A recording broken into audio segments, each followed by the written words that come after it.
गमरे पसीमा एक सैरा पोखरिया हे धनुषा दिहाले ओठ गाई है के करो न सकतिया माई है धनुषा उठाए त आबे सीता रहती कुमारी है आरी जाना रो बाई माई है पड़ी जाना रो बाए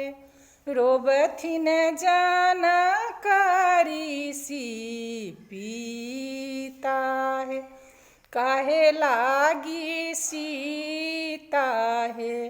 मोरो कोखी जाना माली आबे सीता रहती कुमारी है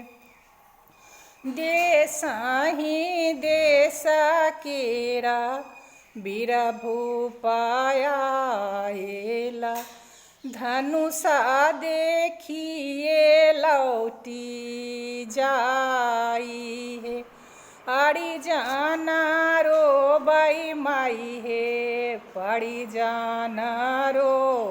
बाई रोबथिन जाना करी सी पाप है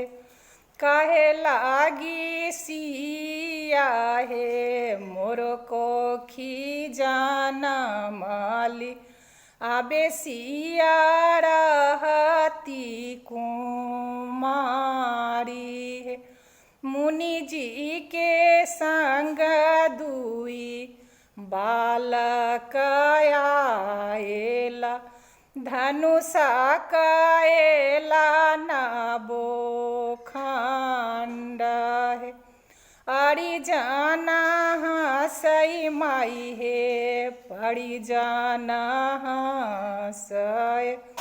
हंसथिन जाना कड़ी सी पीता है